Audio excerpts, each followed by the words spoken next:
Umechelewa, Jafari.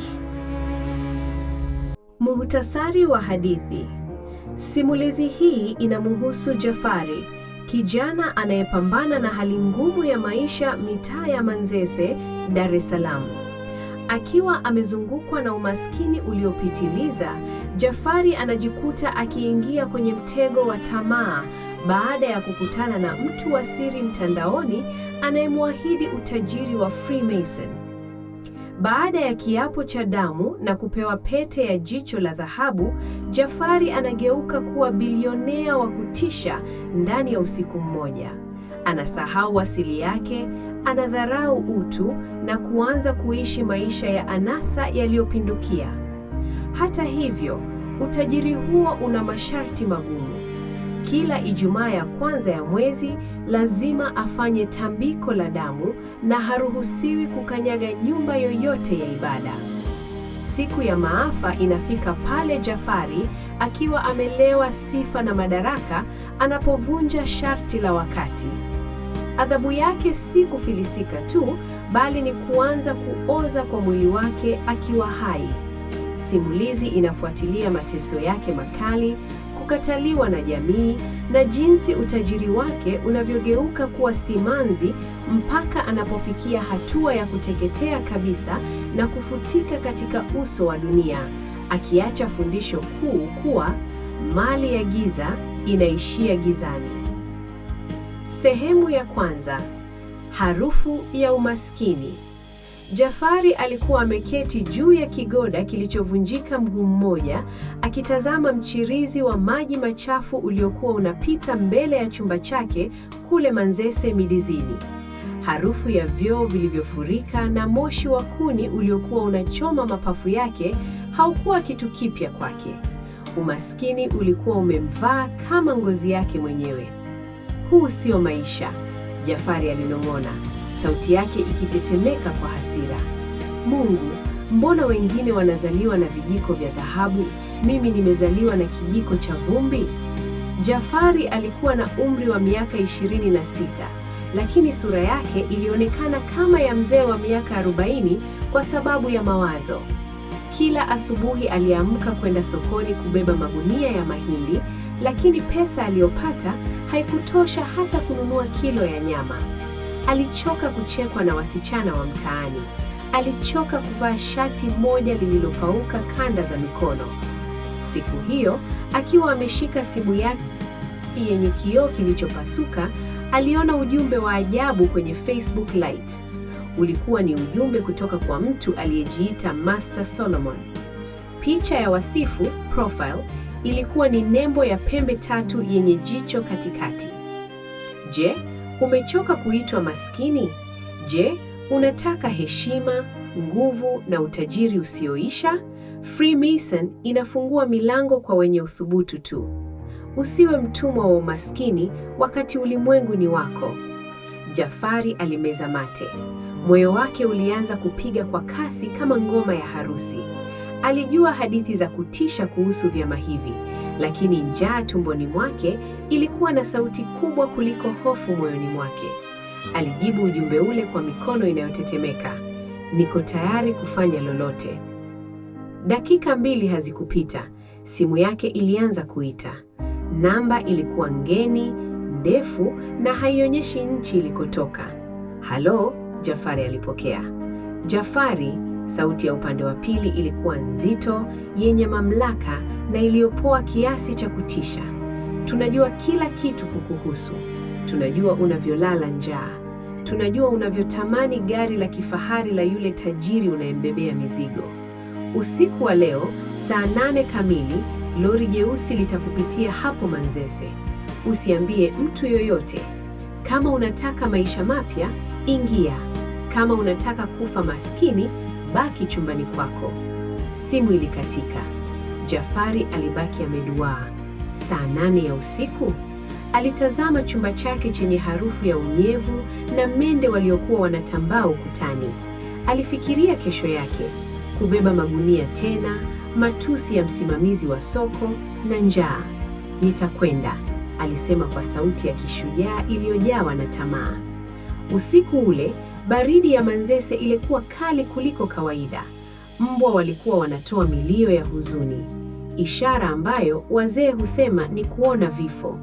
Saa 8 kamili, lori jeusi lenye vioo vyeusi titiriti liliegesha mbele ya uchochoro wa Jafari. Mlango ulifunguka wenyewe. Hakukuwa na dereva aliyeonekana kwa macho. Jafari aliingia ndani. Harufu ya marashi ya ajabu na uvumba mkali ilimkaribisha.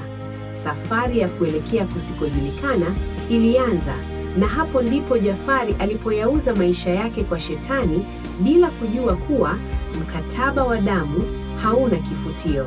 Sehemu ya pili: kiapo cha damu na pete ya jicho. Lori lile lilitumia takriban saa 2 barabarani.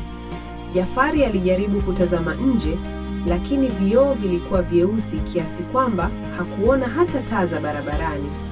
Ghafla, gari lilisimama mbele ya jengo moja kubwa la ghorofa lililojificha katikati ya msitu mnene wa miti ya mikaratusi, mahali ambapo hata ramani ya Google isingeweza kupafikia. Milango ilifunguka. Jafari alishuka kwa hofu, miguu ikimtia ubaridi. Mbele yake walisimama watu wawili waliovalia majoho marefu ya zambarau, nyuso zao zikiwa zimefunikwa na barakoa za dhahabu zenye umbo la mbuzi. "Karibu, ndugu Jafari," mmoja wao alisema kwa sauti iliyovuma kama inatokea chini ya ardhi. "Umaskini wako umeishia hapa mlangoni. Ndani ya jengo hili kuna funguo za ulimwengu." Walimpeleka kwenye chumba cha chini ya ardhi. Humo kulikuwa na meza ndefu ya marumaru nyeusi. Juu ya meza kulikuwa na fuvu la binadamu lililozungukwa na mishumaa 15 ya rangi nyekundu. Harufu ya uvumba ilichanganyika na harufu ya kitu kama damu mbichi. "Piga magoti," sauti nyingine iliamuru kutoka gizani. Jafari alitii. Mzee mmoja mfupi mwenye macho yanayong'aa kama paka alitokea. Alikuwa ameshika kisu kidogo chenye makali ya ajabu na bakuli la fedha. "Utajiri una bei, Jafari. Bei yake si fedha, maana sisi tunamiliki fedha zote. Bei yake ni uaminifu wako wa kiroho. Je, uko tayari kuacha imani yako ya zamani? Je, uko tayari kutoa kafara ya amani yako ya milele kwa ajili ya anasa za miaka 50 hapa duniani?" Jafari alikumbuka njaa ya Manzese. Alikumbuka dharau za marafiki zake. Alikumbuka jinsi alivyokuwa anazomewa kwa kuvaa viatu vilivyotoboka. "Niko tayari," alijibu kwa sauti ya kukata tamaa.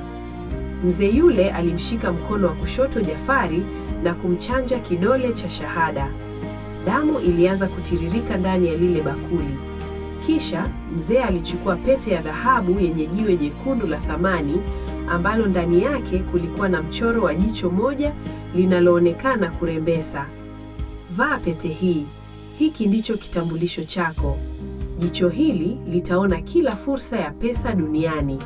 Lakini sikiliza masharti haya kwa makini. Ijumaa ya kwanza ya kila mwezi lazima uje hapa au ufanye tambiko la kuoga damu ya mnyama mweusi peke yako. Usikanyage mahali popote penye ibada, kanisani wala msikitini.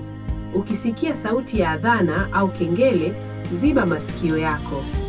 Usitoe msaada kwa dhati ya moyo. Unaweza kutoa pesa ili uonekane, lakini usihisi huruma. Huruma ni sumu kwetu." Jafari alivaa pete ile. Ghafla alihisi nguvu ya ajabu ikipita kwenye mishipa yake ya damu. Macho yake yalianza kuona vitu tofauti. Kuta za lile jengo zilionekana kama zimepambwa kwa dhahabu tupu. "Nenda sasa," mzee alimaliza. "Utajiri wako unakusubiri nje." Sehemu ya 3: peponi katikati ya Jehanamu. Jafari alirudishwa Manzese alfajiri. Alipofika kwenye chumba chake cha ajabu, alikuta sanduku kubwa la chuma likiwa limeegeshwa kitandani kwake. Alilifungua kwa haraka. Macho yake yalikaribia kutoka. Sanduku lilikuwa limejaa noti mpya za dola za Kimarekani na shilingi za Kitanzania. Ndani ya saa 48, maisha ya Jafari yaligeuka kwa filamu. Alinunua gari la kwanza aina ya Range Rover Vogue kwa fedha tasimu. Alinunua mjengo wa ghorofa 3 kule Masaki, eneo la matajiri. Alihama Manzese bila hata kuaga, akiacha nguo zake zote za kizamani chumbani kama takataka. Miezi mitatu ya kwanza ilikuwa ni pepo ya duniani. Jafari alikuwa anaingiza milioni kila sekunde.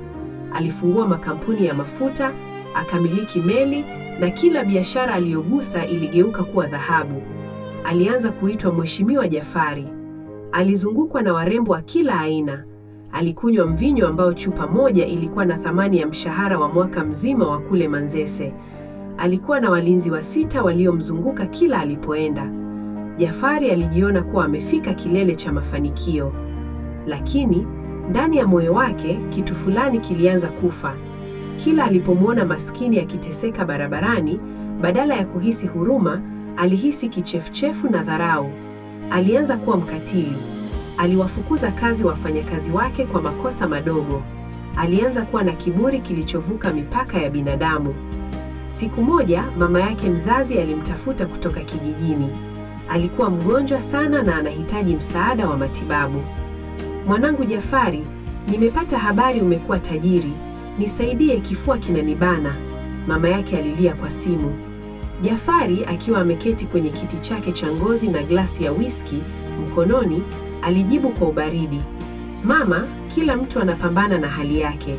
Nitakutumia pesa, lakini usinitafute tena mpaka nikuite. Nina mikutano na watajiri wenzangu." Hakujua kuwa kumdharau mama yake alikuwa anafungua milango ya giza. Ile pete mkononi mwake ilianza kutoa joto la ajabu usiku huo. Lilikuwa ni onyesho, lakini Jafari alikuwa amelewa sifa na utajiri kiasi cha kutoliona jicho la mauti likimkodolea. Sehemu ya 4: Sare ya maafa na kiu ya damu. Miezi 6 ilipita tangu Jafari aweke sahihi ya damu. Alikuwa ameshazoea maisha ya kifalme kiasi kwamba alijiona yeye ni nusu mungu.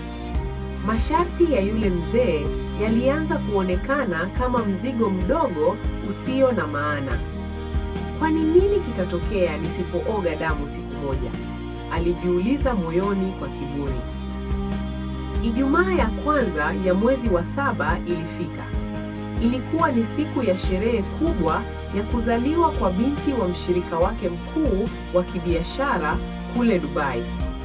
Jafari alikuwa amevalia suti ya thamani ya milioni 10, saa yake mkononi ilikuwa ya almasi tupu, na harufu ya marashi yake ilitosha kununua kiwanja kule pembezoni mwa jiji.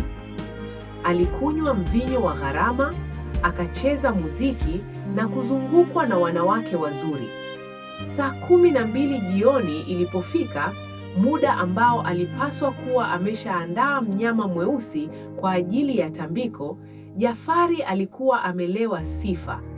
Aliona ni usumbufu kuacha sherehe ile kwenda kufanya mambo ya kishirikina. "Leo nitairuka hii," alinong'ona huku akicheka na mrembo aliyekuwa pembeni yake. Lakini saa 6 usiku kamili, hali ilibadilika. Ghafla, Jafari alihisi maumivu makali kwenye kidole chake cha shahada, pale ilipokaa ile pete ya jicho. Maumivu yale yalikuwa kama mtu anachoma sindano ya moto ndani ya mfupa. Alijaribu kuitazama pete, akashangaa kuona lile jicho kwenye pete limegeuka kuwa jekundu kama damu inayochemka, na linaonekana kumsukumia maumivu mwilini mwake. Alikimbilia msalani, toilet, ili ajimwagie maji. Alipojitazama kwenye kioo, alipiga kelele ya hofu ambayo haikuwahi kusikika. Macho yake yote mawili yalikuwa yamejaa damu tupu, na kwenye paji la uso wake alama ya pembe 3 ilianza kujichora kwa maumivu makali, kana kwamba kuna kisu kinamchonga. Simu yake ilianza kuita mfululizo. Alikuwa ni mhasibu wake mkuu. "Mheshimiwa, sielewi kinachoendelea. Benki Kuu imezuia akaunti zetu zote. Meli zetu 3 zilizokuwa baharini zimepata ajali na kuzama kwa wakati mmoja, na ghala letu la mafuta kule Kurasini limelipuka sasa hivi." Jafari aliangusha simu. Mikono yake ilianza kutetemeka.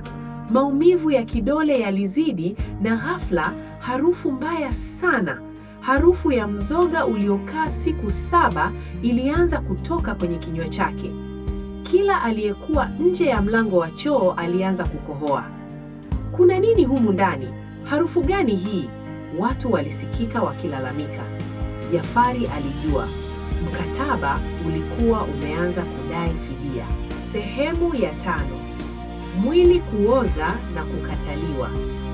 Siku iliyofuata, Jafari alijaribu kumpigia simu Master Solomon, lakini namba ile haikuwa inapatikana tena. Alikimbia kuelekea kule kwenye jengo la siri msituni. Alipofika, alipigwa na butwaa. Pale palipokuwa na ghorofa la kifahari, sasa kulikuwa na gofu la zamani lililojaa utando wa buibui na popo. Hakukuwa na mtu, hakukuwa na dhahabu, hakukuwa na chochote isipokuwa baridi ya kifo. Alirudi nyumbani kwake Masaki, lakini alikuta walinzi wake wamemgeuka. Ondoka hapa mzee, hii nyumba imetaifishwa na serikali leo asubuhi, na nenda Koga, unanuka kama choo cha soko. Mlinzi wake aliyekuwa anamsujudia jana, leo alimtemea mate. Jafari hakuwa na mahali pa kwenda. Mwili wake ulianza kubadilika kwa kasi ya kitishi. Ngozi yake ilianza kutoa malengelenge makubwa yaliyopasuka na kutoa usaha wa kijani. Ile pete sasa ilikuwa imeingia ndani ya nyama ya kidole kiasi kwamba kidole kilianza kuoza na kutoa funza, huku yeye akiwa anajiona. Alizunguka hospitali zote kubwa, lakini madaktari walipomwona waliziba pua. Hatujawahi kuona ugonjwa wa namna hii. Nyama yako inakufa huku mishipa ya fahamu ikiwa hai. Unahisi kila maumivu ya kuoza kwako. Huu sio ugonjwa wa kibinadamu. Nenda kakatambike, daktari mmoja alimwambia kwa hofu.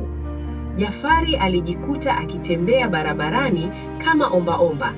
Wale marafiki zake wa Dubari na Masaki walimblock kwenye simu. Wale wanawake waliokuwa wanamsifu walimuona kama shetani aliyetokea kuzimu. Alijaribu kuingia kanisani kuomba msaada wa kiroho, lakini miguu yake ilikuwa inagoma kukanyaga mlango wa kanisa. Kila alipojaribu kusogea, alihisi kama umeme unampiga na kumtupa nje. Alianza kuishi kwenye madampo ya takataka ili kuficha harufu yake katikati ya harufu ya takataka nyingine. Lakini maumivu yalikuwa makali kiasi kwamba alikuwa anapiga kelele usiku kucha. Nisameheni, nichukueni roho yangu, alilia. Lakini siri ya Freemason ya Jafari ilikuwa ni kuteseka mpaka tono la mwisho la ubinadamu litakapofutika.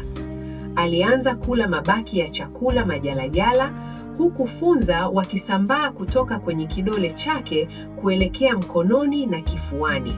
Alikuwa anaona nyama yake ikidondoka kipande baada ya kipande barabarani, lakini kifo kilikuwa kinamkimbia. Sehemu ya 6. Kivuli cha Manzese. Baada ya wiki 3 za kuzunguka mitaani kama mnyama aliyekataliwa, Jafari alijikuta miguu yake ikimrudisha kule alikoanzia, Manzese. Lakini hakuwa yule Jafari aliyekuwa anabeba magunia ya mahindi akiwa na ndoto. Alikuwa ni kiumbe kinachotisha, mifuka ikionekana wazi mwilini na ngozi iliyobaki ikiwa imepauka na kutoa usaha wa kijani uliokuwa unadondoka barabarani. Alipita kwenye uchochoro wa kuelekea kwenye kile chumba chake cha zamani. Watu waliokuwa wakimjua waliziba pua zao na kukimbia. Huyu si Jafari aliyetajirika juzi? Mungu wangu, ana nini huyu? Mwanamke mmoja alipiga yowe. Huyo ni Freemason, shetani amekuja kumchukua chake. Mwingine alipiga kelele akimtupia jiwe. Jiwe lilimpata Jafari kifuani, likapasua kidonda kikubwa ambacho kilitiririka majimaji meusi yenye harufu ya kifo. Jafari hakuhisi hasira, alihisi tu maumivu yaliyokuwa yakimtafuna ubongo wake. Alijitupa kwenye dampo la takataka karibu na soko la Manzese, pale alipokuwa anafanya kazi zamani. Usiku ule, baridi ilianza kuingia. Jafari alijaribu kusema, Mungu nisaidie, lakini koo lake lilikuwa limeoza kiasi kwamba sauti iliyotoka ilikuwa ni kama mlio wa mbwa anayekufa. Ghafla, ile pete ya jicho ilianza kung'aa kwa mara ya mwisho. Mwangaza wake ulikuwa ni wa rangi ya zambarau iliyochanganyika na moto. Mzee yule wa siri, Master Solomon, alimtokea, lakini safari hii hakuwa amevaa suti. Alikuwa ni kiumbe kirefu, chenye ngozi kama ya nyoka na macho yaliyokuwa yanawaka moto wa kijani. "Umechelewa Jafari," kile kiumbe kilisema, sauti yake ikivuma ndani ya kichwa cha Jafari tu. "Ulidhani utajiri ni zawadi? Utajiri ni mtego. Sisi hatuhitaji fedha zako, tunahitaji mateso yako. Kila tone la usaha unalolitoa ni chakula chetu." Jafari alijaribu kunyoosha mkono wake uliooza kuomba msamaha, lakini kile kiumbe kilimcheka kwa dharau. "Ulimdharau mama yako aliyekuza kwa sababu ya vipande vya karatasi, fedha. Uliwauza rafiki zako kwa ajili ya sifa za Dubai. Sasa unalipa gharama ya mwisho." Sehemu ya 7.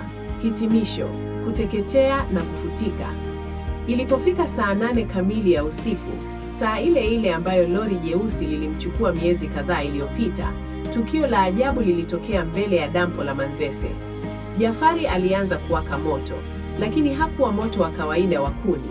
Ulikuwa ni moto wa rangi ya bluu uliokuwa unatokea ndani ya mifupa yake kuelekea nje. Hakupiga kelele kwa sababu ulimi wake ulikuwa umeshashika moto na kugeuka majivu. Alikuwa anajiona mwenyewe akiteketea kipande baada ya kipande. Yale mamilioni ya fedha aliyokuwa ameyaficha kwenye siri, kama yangekuwepo, yote yaligeuka kuwa mchanga mweusi huko yaliko. Pete ya dhahabu iliyokuwa mkononi mwake ilianza kuyeyuka na kuingia kwenye mshipa wa moyo wake, ikichoma roho yake kwa maumivu ya milele. Asubuhi ilipofika, watu wa Manzese walikuta kitu cha ajabu. Pale alipolala Jafari, hapakuwa na maiti, hapakuwa na mifupa, hapakuwa na hata alama ya moku ukutani. Kulikuwa na duara kubwa la majivu meusi yaliyokuwa na harufu ya kiberi. Na katikati ya yale majivu, kulikuwa na ile pete ya jicho, ikiwa inang'aa kama mpya, kana kwamba inasubiri mtu mwingine mwenye tamaa aje kuichukua. Jafari alikuwa amefutika. Jina lake lilianza kusahaulika kwa kasi ya ajabu. Kila aliyekuwa na picha yake kwenye simu alikuta picha hiyo imefutika na kuwa weusi tupu. Nyumba yake ya Masaki ilipata ajali ya moto na kugeuka majivu ndani ya saa moja, na hakuna aliyeweza kuelezea chanzo chake. Fundisho la simulizi: binadamu huona uzuri wa nje wa utajiri, lakini haoni miiba iliyojificha ndani ya njia za mkato. Tamaa ya Jafari haikumuua tu, bali ilimfuta kabisa katika kumbukumbu za ulimwengu. Mali inayopatikana kwa damu huishia kwa damu na giza.